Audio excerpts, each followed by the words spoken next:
If you work with data, you already know SQL is your bread and butter. But what if I told you there's a feature kind of hiding in plain sight that can solve some of your most complex problems with, honestly, surprising elegance? Today we're diving into SQL's secret weapon, window functions.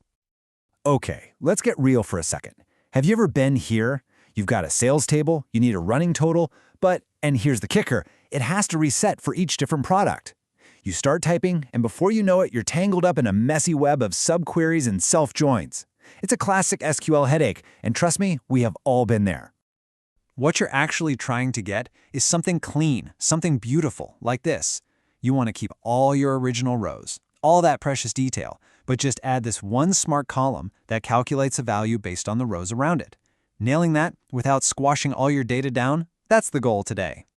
And a solution, the hero that's going to save our query, has a pretty perfect name. It's time to open up a brand new window of opportunity in your analysis using window functions. So what are they, really? Well, simply put, a window function runs a calculation across a set of related rows. A window of data, you could say. It lets you peek at the neighboring rows to get some context, all while staying focused on the current row. You don't lose any detail. And this right here, this is the main event. A traditional group by takes a bunch of rows, smashes them together, and spits out one summary row. It's kind of destructive, right? Your original data is gone. Window functions are the exact opposite. They let you do all these powerful calculations, but they preserve every single original row. You get the best of both worlds, the detail and the context. Okay, so you get the what and the why. Now let's get our hands dirty with the how. We're about to take a quick tour of your new analytics toolkit, breaking down the 3 main types of window functions you're going to use all the time. First on the list are functions you already know and love, but we're about to give them superpowers. I'm talking about sum, AVG, count. By adding just a little bit of window function syntax, they can suddenly do amazing things like running totals and moving averages. And here's that running total we were talking about live in action. See this? For product P001, the total climbs from 10, then adds 12 to get 22, but boom, the moment the product code switches to P002, that total resets and starts over at 5. That's the magic right there. They can do these complex calculations inside specific groups or partitions of your data, all while leaving your original rows untouched. All right, next tool in the box, ranking functions. I mean, if you've ever needed to build a leaderboard, find your top 5 products, or rank employees by performance, these are going to be your absolute best friends.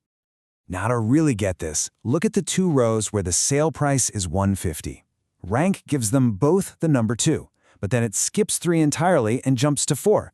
Dense rank also gives them rank 2, but it doesn't leave a gap. The next one is 3. And then there's row number, which just doesn't care about ties at all. It gives every single row its own unique number. Which one you pick really just depends on how you want your query to handle ties. And for our final category, we have value functions. Now these are, just incredibly useful because they let you peek at the data in other rows, the one right before you, the one coming up next, or even the very first one in a group. Check this out. The lag function is like having eyes in the back of your head. It looks backward and pulls the sale price from the previous row. And lead does the opposite. It looks forward to grab the next row's price. This makes calculating things like month-over-month growth so much easier. It's all right there on a single line. All right, you've totally got the basics down. But with great power comes, common traps. So let's cover a major pro tip that's going to save you a ton of headaches down the line. Let's imagine you want to find the very last sale price in your data, and you want to show that same last price on every single row. You'd probably think, oh, I'll just use the last value function. Makes sense, right? But hold on, because there's a little gotcha waiting for you. So take a look at this result. We asked for the last value, but the last sale price column is just a copy of the sale price from its own row. That's definitely not right. So what on earth is happening here? Why isn't it looking at the whole dataset? So here's the secret. The problem is something called the window frame. And by default, the group of rows that the function can actually see only goes from the very beginning up to the current row. So for each row, the last value it's able to see is just its own value. To fix this, we have to get really specific and use what's called a frame clause. This clause gives you total control over the boundaries of that window, letting you tell SQL exactly which rows you want it to look at for the calculation. And here it is, the fix. By adding this little bit of code, we're explicitly telling SQL, hey, for every single row, I want you to expand the window frame to look all the way to the very end of the data. And voila. Just like that, the correct last sale price, 180, shows up on every single row. Problem solved. So, we've covered the theory, we've walked through the tools, and we've even dodged a common pitfall.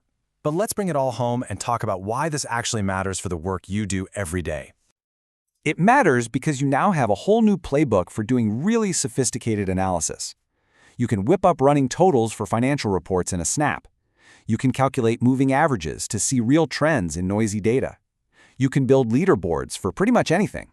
And you can analyze change over time by directly comparing rows with lag and lead. These aren't just clever queries. They're powerful, repeatable analytical strategies. When it comes down to it, window functions aren't just about learning more SQL syntax. They really give you a completely new way of thinking about and interacting with your data. So you now have the key to unlocking a much deeper level of insight. The only question left is, what data puzzles are you going to solve first?